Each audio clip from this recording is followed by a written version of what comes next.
بسم اللہ الرحمن الرحیم۔ حضرت جابر بن عبداللہ رضی اللہ تعالی عنہ کی روایت ہے کہ نبی کریم صلی اللہ علیہ وسلم سے دریافت کیا گیا کہ یا رسول اللہ، کیا اہل جنت جنت میں سوئیں گے؟ تو آپ صلی اللہ علیہ وسلم نے ارشاد فرمایا کہ نیند موت کا بھائی ہے، اہل جنت جنت میں نہیں سوئیں گے۔ یہ روایت امام طبرانی نے المعجم الاوسط میں نقل کی ہے، جس میں نبی کریم صلی اللہ علیہ وسلم نے ارشاد فرمایا کہ اہل جنت جنت میں نہیں سوئیں گے۔ دنیا میں انسان کام کر کے تھک جاتا ہے یا کسی بیماری کی وجہ سے کمزوری سے دوچار ہوتا ہے، چنانچہ اسے سونے کی، آرام کرنے کی ضرورت ہوتی ہے۔ جب وہ سوتا ہے اور ایک نیند کرنے کے بعد اٹھتا ہے تو تازگی اور نشاط محسوس کرتا ہے۔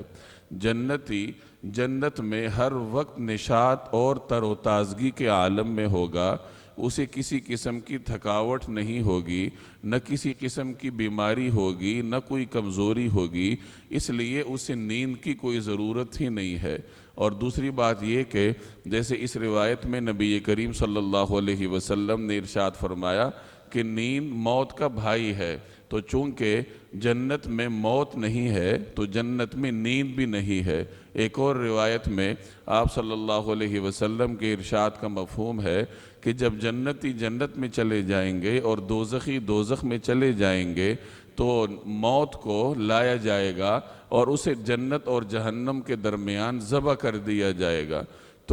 اور ایک پکارنے والا پکارے گا، آواز دے گا کہ جنتی اب ہمیشہ جنت میں ہی رہیں گے اور جہنمی اب ہمیشہ جہنم میں ہی رہیں گے، کیونکہ جب موت کا تصور ختم ہو گیا، اب جو جہاں پر ہے وہ وہاں ہمیشہ کے لیے رہے گا، تو اس سے جنتیوں کی خوشی میں اضافہ ہو جائے گا اور اہل جہنم کے غم اور الم میں مزید اضافہ ہو جائے گا۔ تو اللہ تبارک و تعالی نے اطاعت کی صورت میں اگر انسان اللہ کی اطاعت کرے تو اللہ نے اطاعت کی صورت میں انسان کے لیے ہمیشہ ہمیشہ کی خوشیاں رکھی ہیں کہ وہ ہمیشہ کے لیے جنت کی نعمتوں میں رہے، آرام اور سکون سے رہے۔ اس آرام کو حاصل کرنے کے لیے تھوڑا بہت دنیا کا آرام قربان کرنا پڑتا ہے کہ فجر کی نماز کا وقت ہے، آپ آرام دہ بستر میں آرام کر رہے ہیں تو نیند قربان کر کے اٹھنا ہوگا، فجر کی نماز پڑھنی ہوگی، دیگر نمازوں کے لیے دکانیں بند کرنی ہوں گی۔